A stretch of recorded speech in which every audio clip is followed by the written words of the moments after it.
Hey y'all, welcome back to my kitchen for another week's worth of What's for Dinners. This week I will be trying 3 new recipes, and I've also got 2 oldie but goodie meals. So I hope you all enjoyed this week's What's for Dinner. If you do, please leave me a big thumbs up and subscribe if you're not already. I would love for you to become part of my YouTube family. And without any more talking, y'all, let's get on into the food.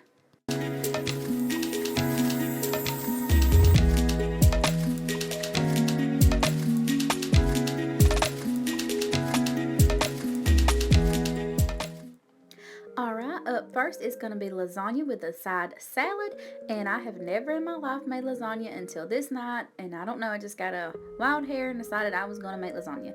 But anyway, to start with, I'm browning up about a pound of ground beef, and I'm adding in a little bit of minced garlic, about a tablespoon, and a couple of shakes of Italian seasoning and some garlic powder.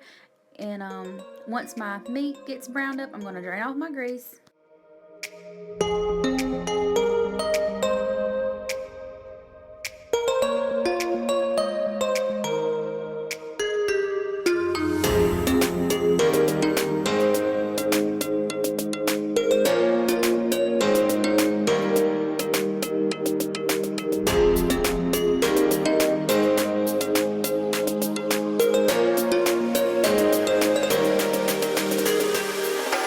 Okay, so I'm gonna be honest right here, y'all. I had no idea how to boil or make these lasagna noodles. Like I said, I've never done it before, so I just followed the directions on the box.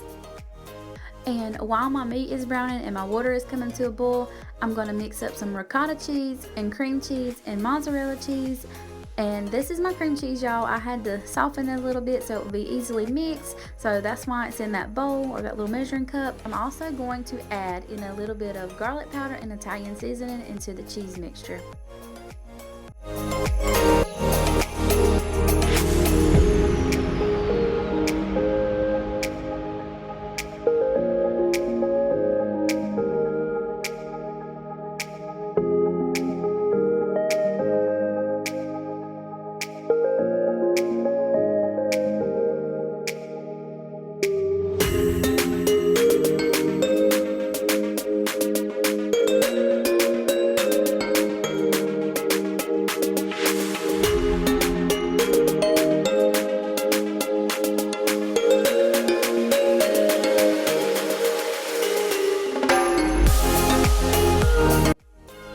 I'm sure you all can tell that I'm just getting ready to cut up my lettuce and tomatoes for my salad, so that's what I'm doing right here.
once your meat is browned up and you drain off the grease, you're going to pour in a jar of marinara sauce. I just got the Great Value brand, but you can get whichever kind of brand you prefer.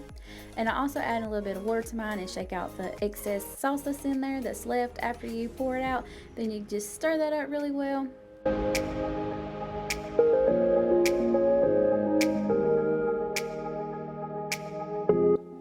And now I'm getting ready to start assembling the lasagna. And to start with, I put a little bit of sauce in the bottom of my pan, and then I go in with some noodles, and then I go in with the cheese mixture and just keep repeating that until it's all done or all used up. And then I top with some mozzarella cheese at the end and bake for about 30 minutes on 365.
Also, y'all, I thought just with the mozzarella cheese it looked kind of bland, so I added a little bit of cheddar cheese on top of mine, but you don't have to. But doesn't it look a lot better with a little bit of the yellow touches in there? This is how it looked once it was all done. As you can see, it's still bubbling. It's fresh out the oven.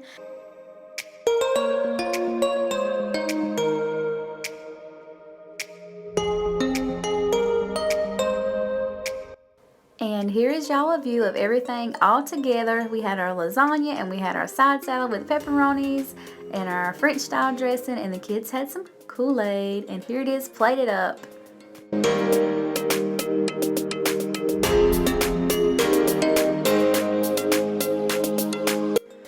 For the next night we had Tator Tot Casserole, which by the way is my husband's favorite. And all you will need is a bag of tater tots, 2 cans of cream and mushroom, and a package of cheddar single sliced cheese. And I usually do not use the whole package of that, but anyway, you will brown your ground beef, drain off the grease, add in your 2 cans of cream of mushroom, mix that up really well. I also add garlic powder into mine, but you do not have to if you do not want to.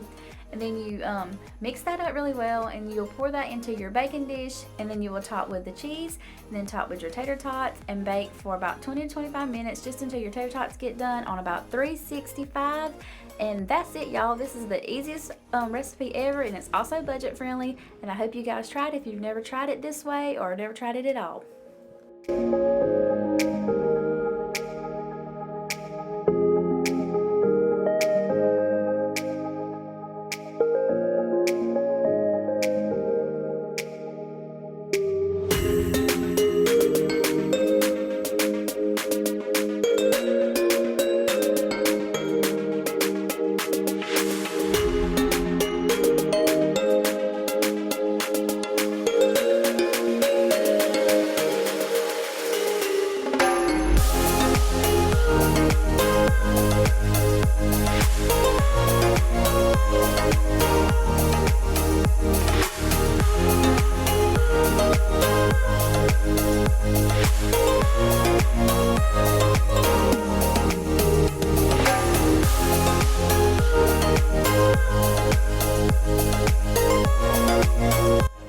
To go with our tater tot casserole, I boiled up some fresh corn on the cob and some broccoli. And in my broccoli, I added a little bit of garlic powder, and into my corn, I added a little bit of Old Bay seasoning.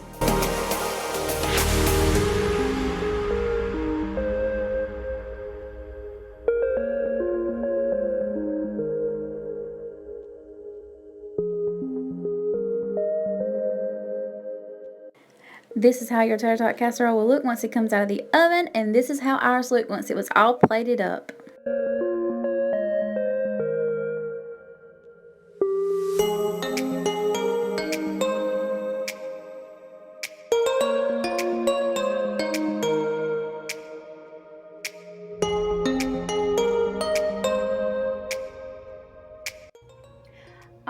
today is Tuesday, so that means it's Taco Tuesday. So I've got some ground beef right here with some taco seasoning in it, and this is what it looks like. I'm sorry I threw away the top part, so I cannot show y'all the whole thing, but it's the kind from Walmart that's like 40 something cents. And I did not want tacos.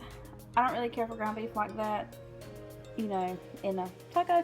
I prefer chicken, so I cooked me some chicken fajitas, and I just cut up 2 chicken breasts, about 3 of these Sweeties mini sweet peppers, and a half an onion, and then I added in a little bit of this original fajita seasoning mix. It's the Taco Bell kind, and then I added a little bit of mozzarella cheese just to give a little bit of cheesiness, and then I'm gonna wrap that in a soft taco shell with some salsa, and that's gonna be that. Maybe I'll add a little bit of lettuce and tomato.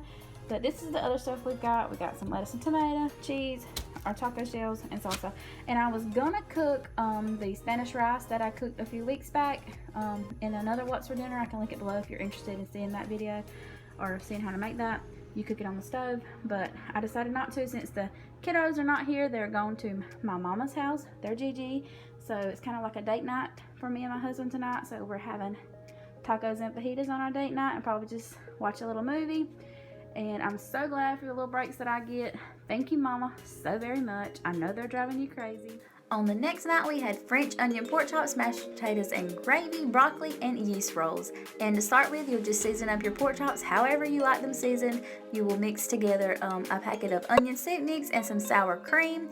And that's the white mixture that you see right there. Then you will spread that on top of your pork chops, and then you will top with some crispy French fried onions, and you will bake on 350 for 35 minutes. You will also cover it with tin foil.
And now I'm just cutting up the potatoes for our mashed potatoes, and I also have my broccoli going on in another pot. And this is how I cut my potatoes up. I peeled them and washed them, and now I'm dicing them up in cubes.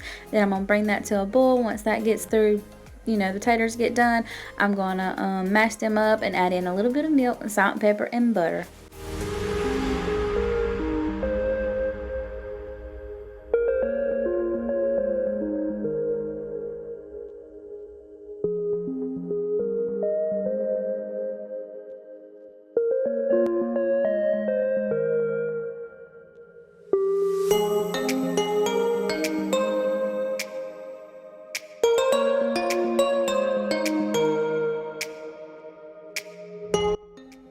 This is how the French onion pork chops look when they come out of the oven. They're not really appetizing at all, and like I said, my family was not a fan of them.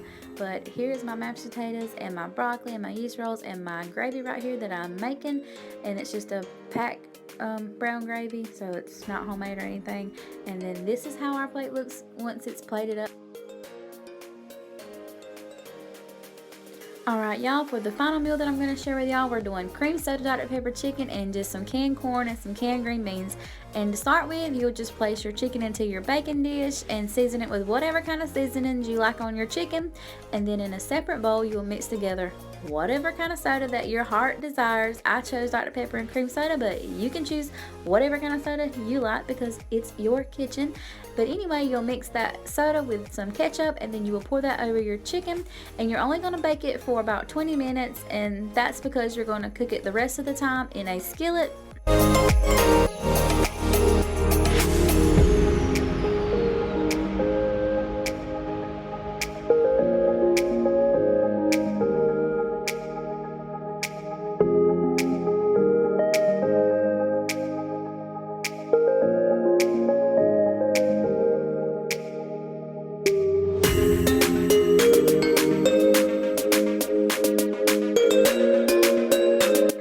Of course, you're not cooking good if you don't make a mess, as I just splashed ketchup everywhere, so y'all pay me no attention. I am a really messy cook.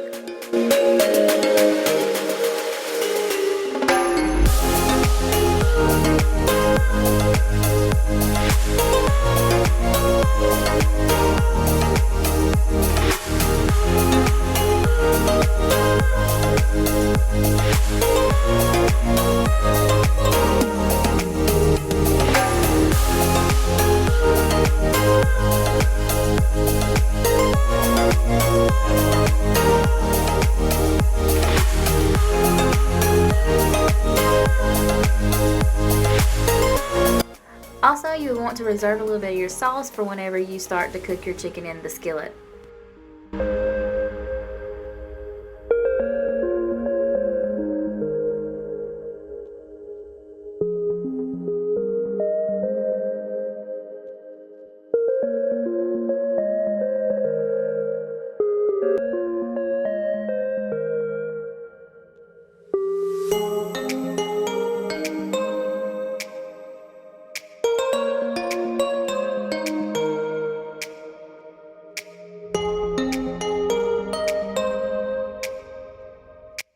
You definitely want to cook your chicken in a pan with a lid on it, only because you will be cooking it on medium to low heat, and that lid helps it simmer and makes your chicken really tender.